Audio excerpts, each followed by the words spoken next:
do Pai, e do Filho, e do Espírito Santo. Amém. Fazei, Senhor, que os nossos olhos estejam sempre voltados para vós, para correspondermos com generosidade e alegria ao vosso chamado.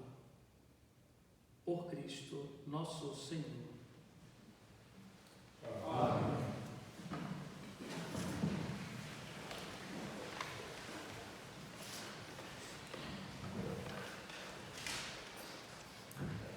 Diletíssimo Dom Abade, caríssimos irmãos, fim do retiro, começo do frio, Último dia.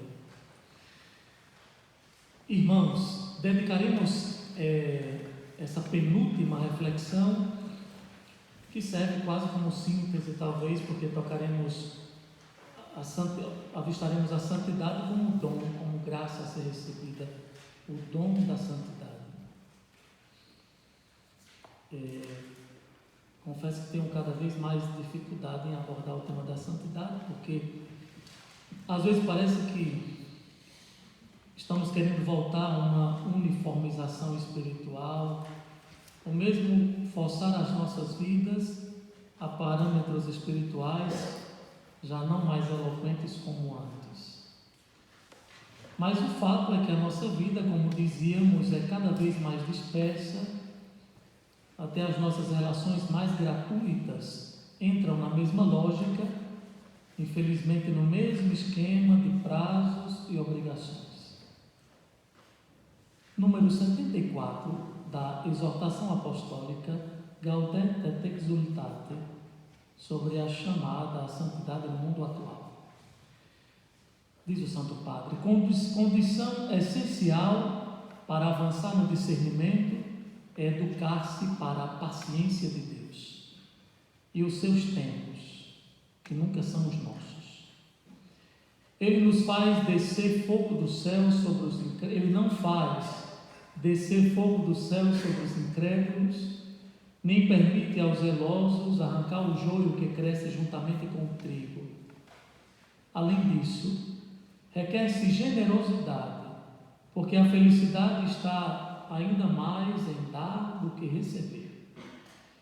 Faz-se discernimento não para descobrir que mais proveito podemos tirar dessa vida, mas para reconhecer como podemos cumprir melhor a missão que nos foi confiada no batismo.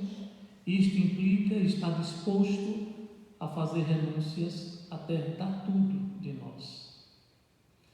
Com efeito, a felicidade é paradoxal, proporcionando-nos as melhores experiências quando aceitamos aquela lógica misteriosa que não é a deste mundo, mas é a nossa lógica.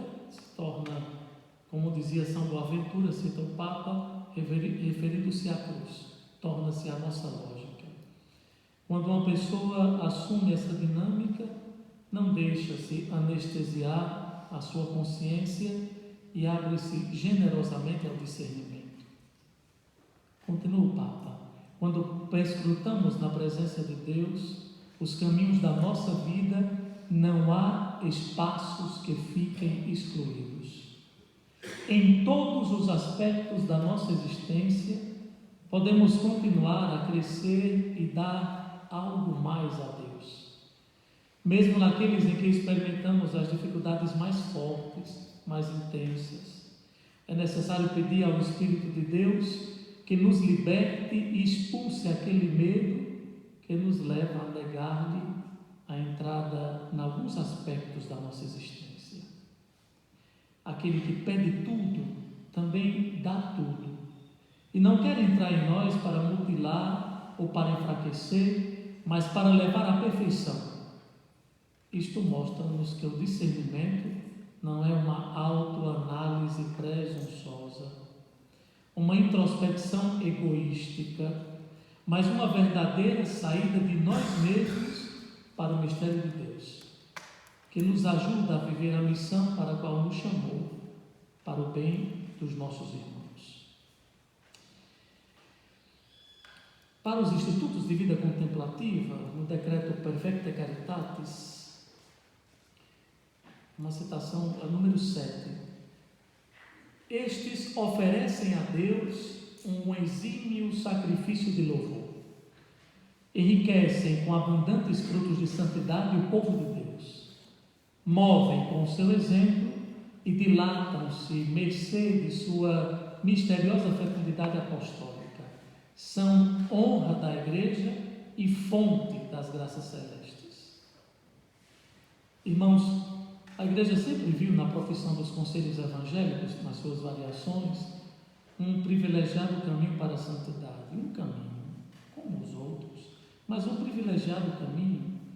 As próprias expressões com que é designada, escola do serviço do Senhor, escola de amor, santidade, caminho ou estado de perfeição, como se dizia outrora, já manifestam uma eficácia e uma riqueza de meios próprios desta forma de vida evangélica.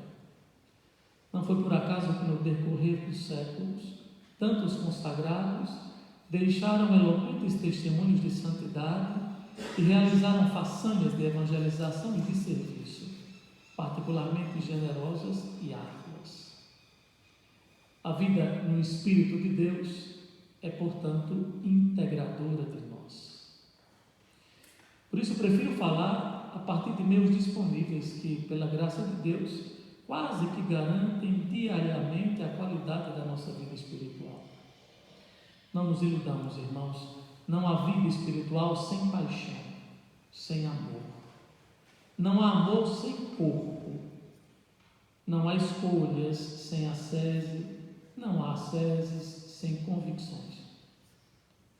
Assim, pode-se falar de santidade a partir da epiclésia do nosso batismo, a primeira em nós, renovada, é verdade, irmãos, renovada, invocada, com poder no sacramento da confirmação, renovada e revestida a cada mistério da Eucaristia celebrada.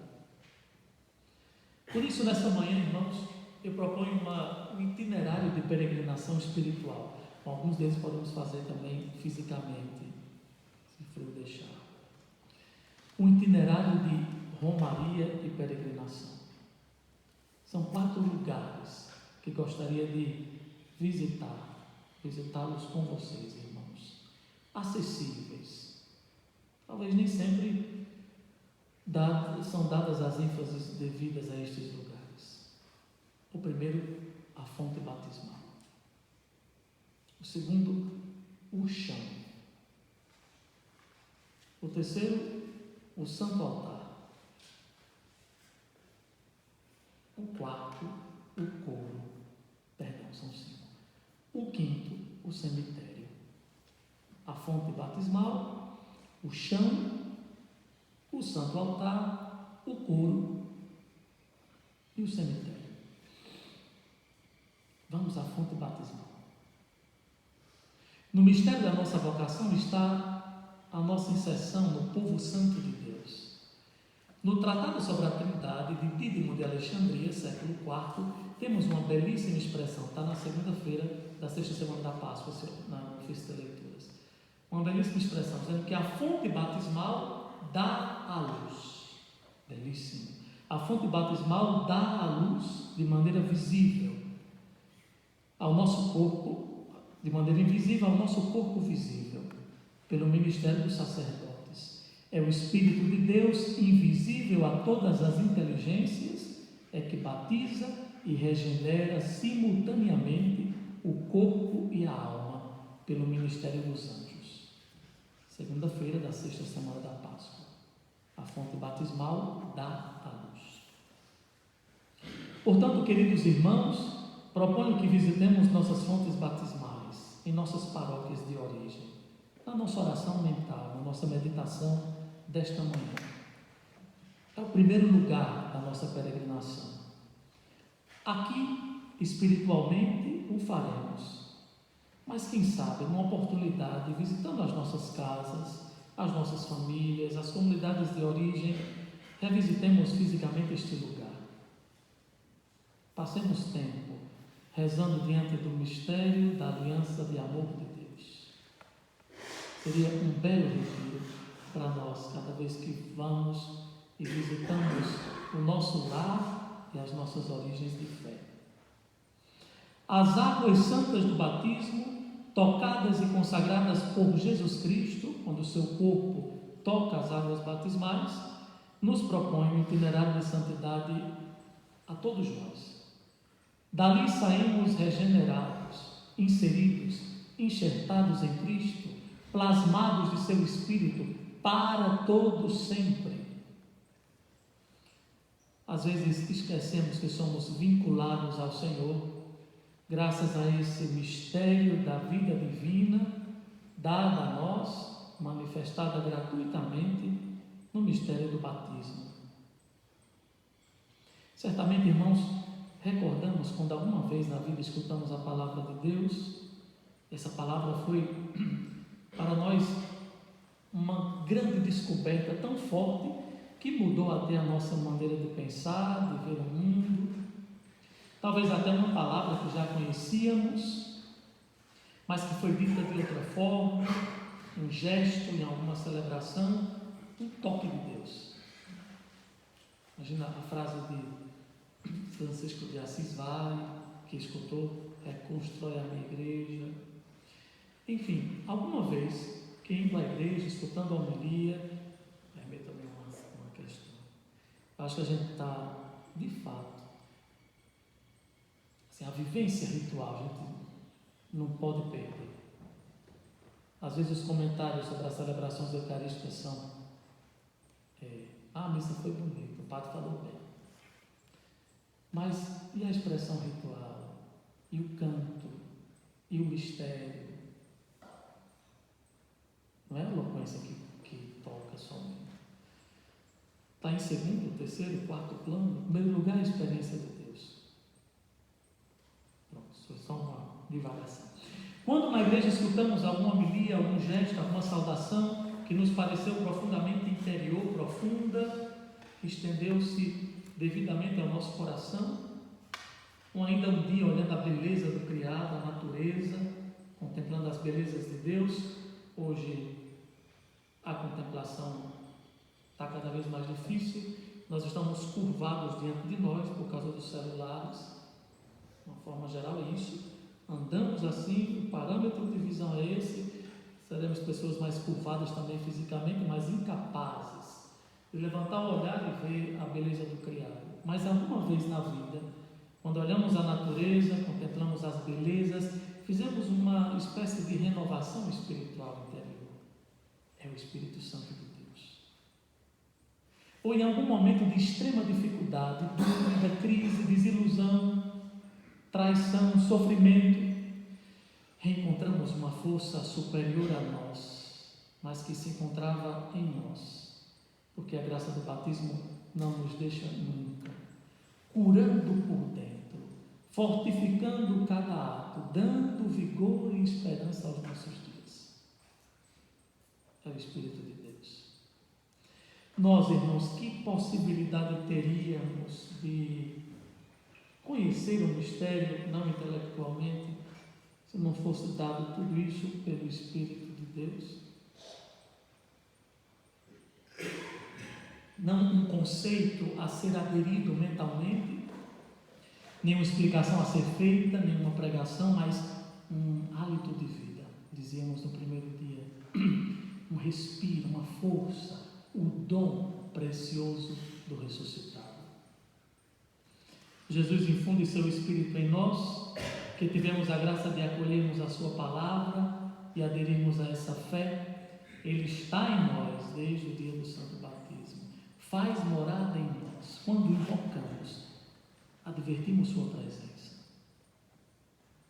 Esse defensor nos protege de tantos adversários, de tantas forças do mal que experimentamos em nós e ao redor de nós. É o Espírito de Deus que reduz à impotência todas as forças contrárias à palavra de Deus. Essa manifestação torna todos os reunidos em assembleia para os santos mistérios, povo santo, a raça escolhida. Ele pede de nós, irmãos, sempre, desde o dia do batismo, espaços abertos, ofertados, para permitir que Ele coloque em nosso coração os sentimentos de Jesus, dia após dia. Na nossa mente, amar como Jesus amou, pensar como Jesus amou, etc. Do ponto de vista espiritual, é o Espírito de Deus que nos vem dado como princípio da identidade cristã. Entrando no mundo, carta aos Hebreus, Cristo disse: tu não quiseste sacrifício, oblação, em vez disso tu me deste um corpo. A antífona da liturgia coloca na boca de Cristo tudo isso. Me deste um corpo, holocausto, sacrifício não quiseste, mas eu disse: eis-me aqui. Sobre mim está escrito no livro da vida: venho para fazer a vossa vontade.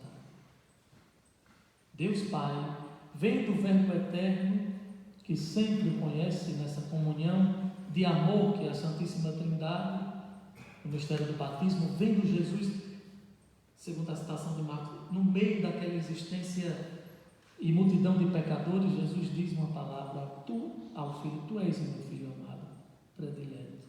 Palavra manifestada no primeiro cântico do servo sofredor. Daquele momento em diante, uma imagem belíssima de docilidade do batismo de Jesus, da obediência do batismo, cumpre o desígnio de salvação até o último hálito de vida.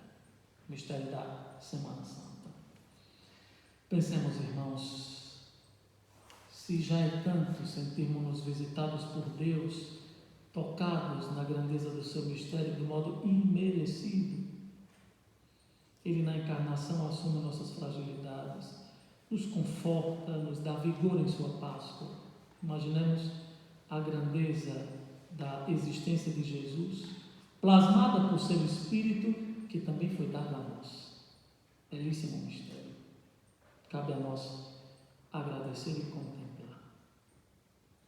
Esta unção, em toda a nossa vida de fé, foi manifestada no batismo. Não se pode limitar-se às nossas relações mesquinhas.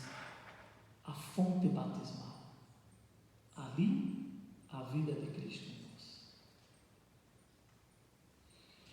Caminhemos um pouco nessa igreja, irmãos. Olhemos outro espaço, pouco entendido às vezes. Vamos visitar o chão. O segundo lugar para visitarmos nessa manhã é o chão, onde nos prostraremos, os que fazem votos solenes, os que são ordenados. Acho que tem algum rito a mais também na admissão de vocês. A profissão solene. Noviciado. Belíssimo. O chão. O chão como extensão do mundo, como símbolo da nossa missão, como testemunha silenciosa da nossa entrega. A prostração é isso, irmãos. Máxima súplica, entrega das próprias seguranças, momento de vulnerabilidade corpórea. Não sabemos quem pode fazer-nos mal quando estamos prostrados. Vulnerabilidade corpórea, física, mas também rito de passagem. Ninguém fica no chão. É bom tirar as sandálias e sentir o chão quando o peso do mistério, quando a experiência também do pecado nos chegar, irmãos, a todos nós. O pecado chega à nossa carne e às vezes de forma desastrosa, sacudindo as nossas intenções mais preciosas, mais cândidas. Canta o salmista, Salmo 43. Pois arrasada até o pó está a nossa alma, e ao chão está colado o nosso ventre. Salmo 118. A minha alma está prostrada na poeira, vossa palavra me devolva a minha vida. O chão nos deve fazer mais solidários, menos arrogantes, mais humildes. Do chão nos erguemos como homens novos e comprometidos para caminhar.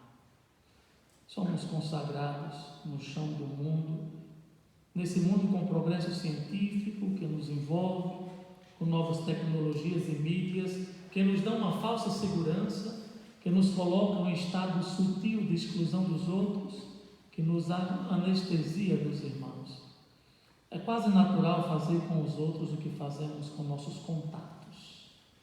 Visitamos, falamos quando queremos, damos like quando queremos, excluímos quando queremos, matamos virtualmente quando queremos, deletamos quando não nos serve. Também na vida concreta podemos fazer a mesma coisa, irmãos.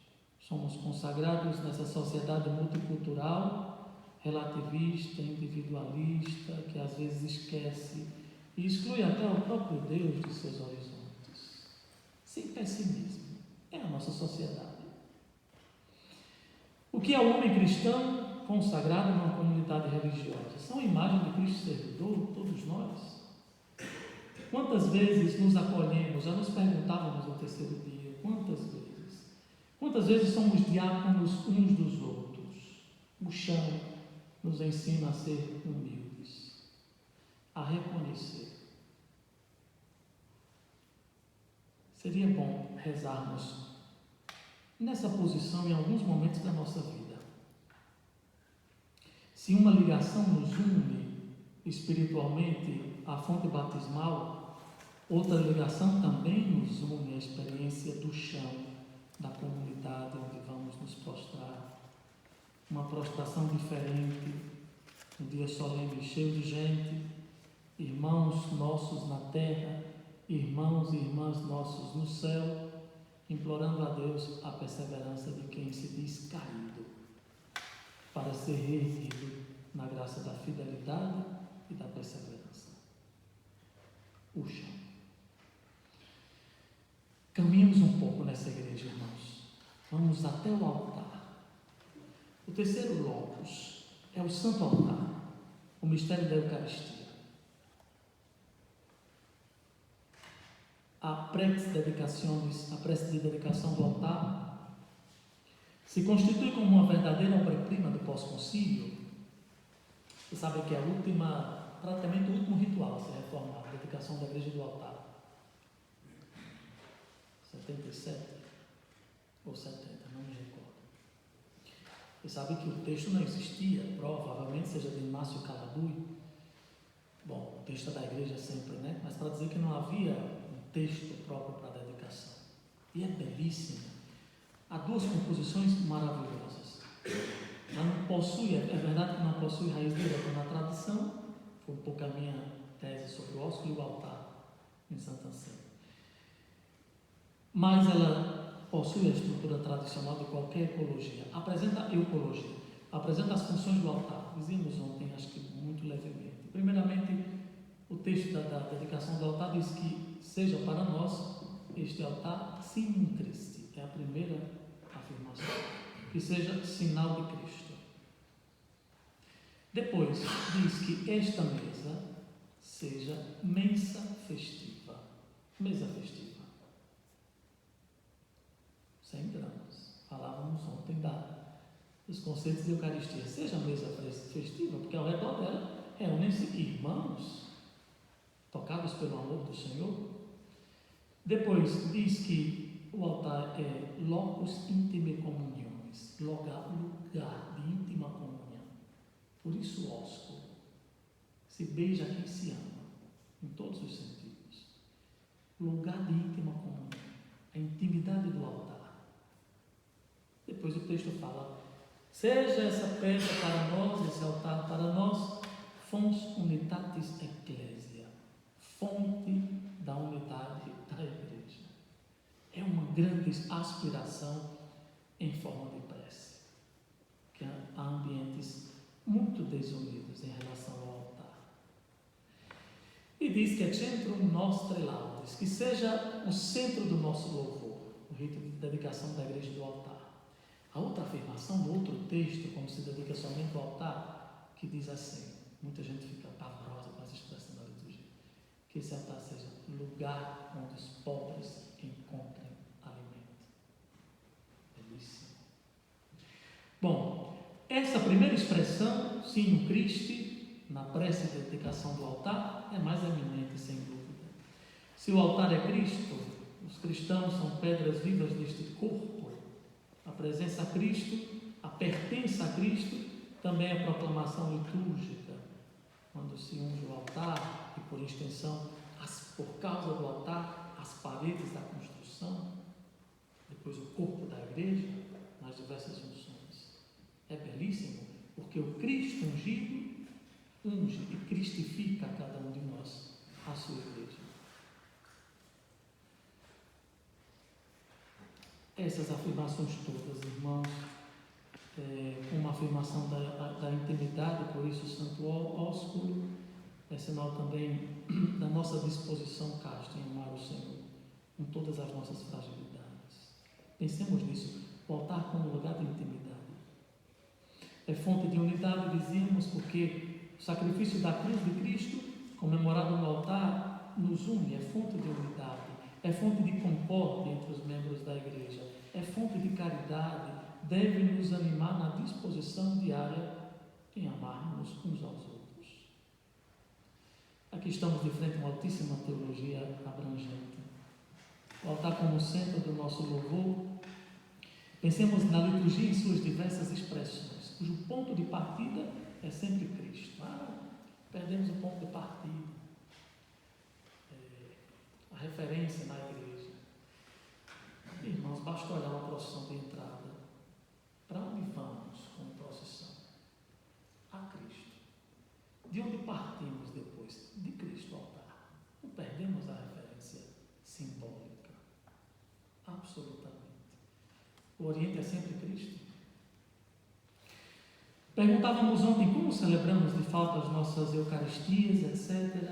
Como entendemos a oferta de si, como entendemos o sentido de que cada um de nós é outra oferta, é outro Cristo.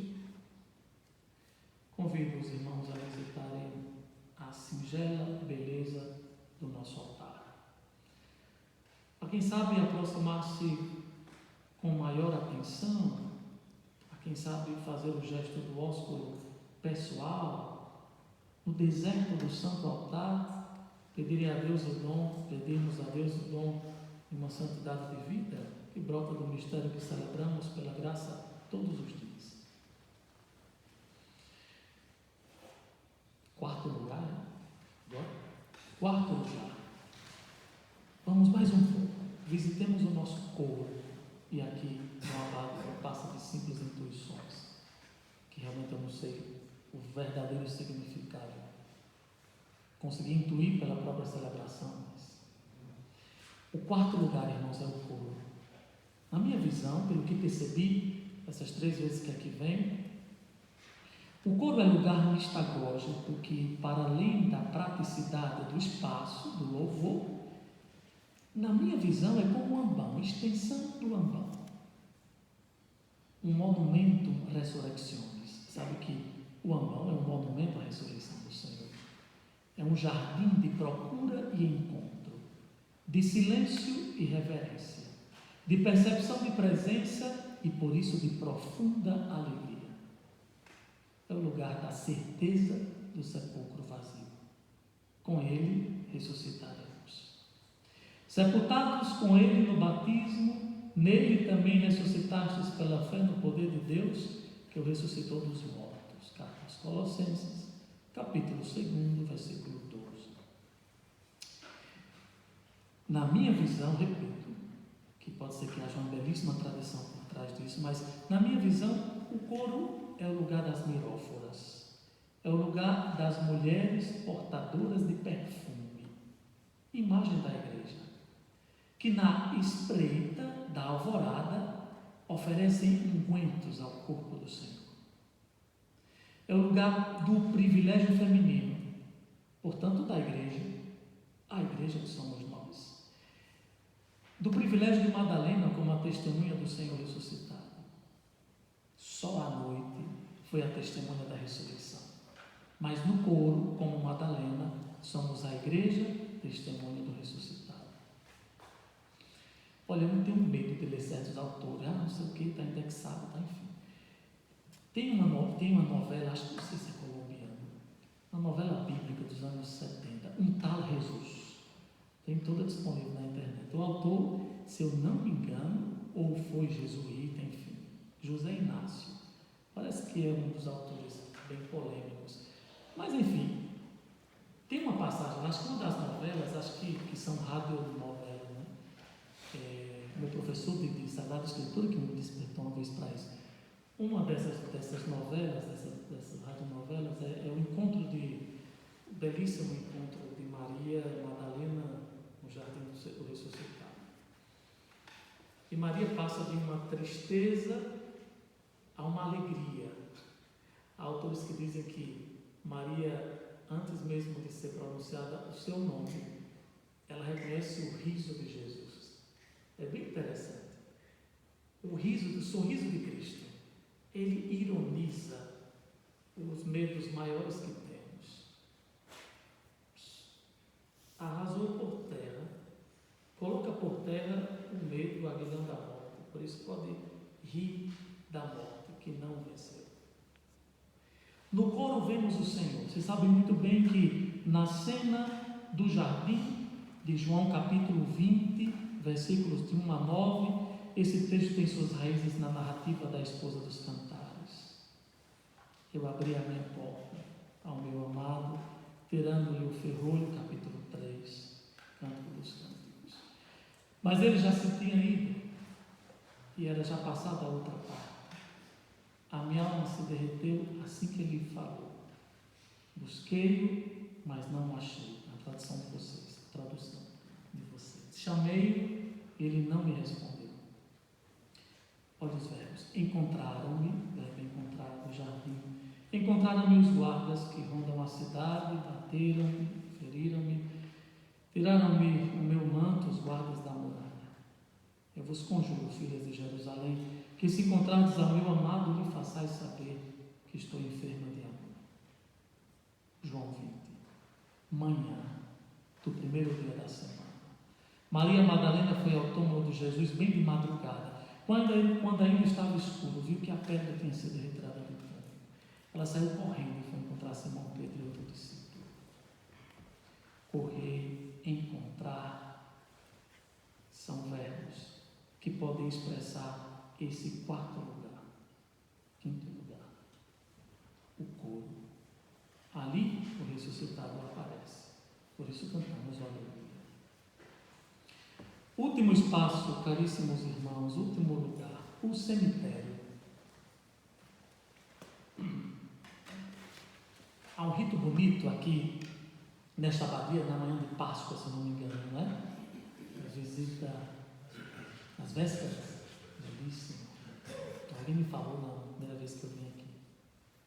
A comunidade que visivelmente olhava os irmãos no coro e elevava com eles o louvor, os vem agora descansar. Cemitério, no grego, sinal do repouso, diferente de necrópole, cidade dos mortos. Lembram-se daquela belíssima homilia do quarto século do Sábado Santo? Belíssima a imagem de Jesus que entra, ele desce e vai à procura de Adão. Imagina a força do ressuscitado.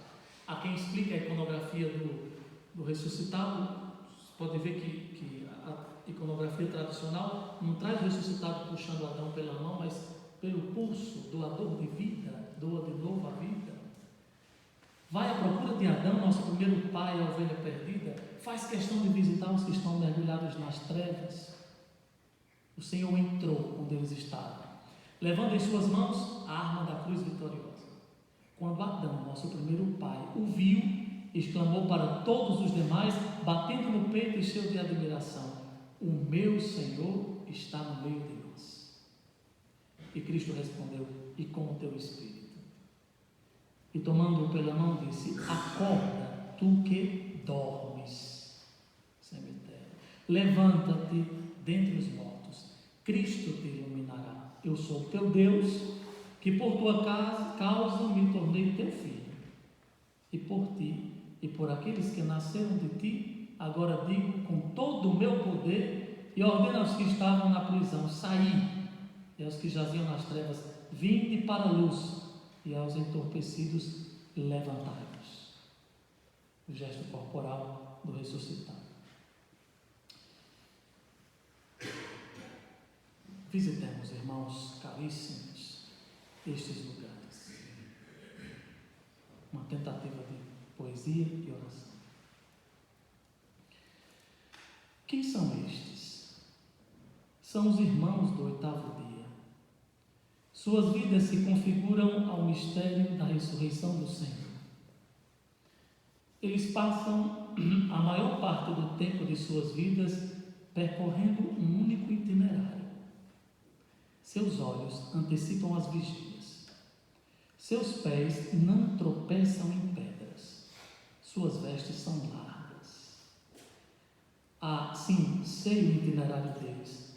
Praticamente giram em torno do vazio planificado pela visível ausência corporal do Senhor. Eles passam do altar à mesa da palavra. Seus cantos são flores colhidas nesse jardim do túmulo vazio. Aqui eles o veem e até falam com ele.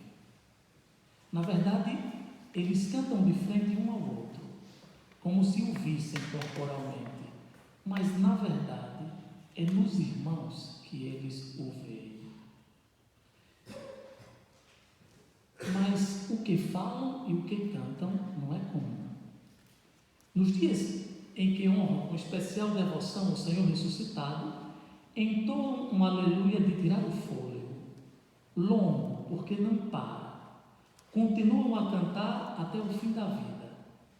Fazem uma pequena estácio simbólica no cemitério.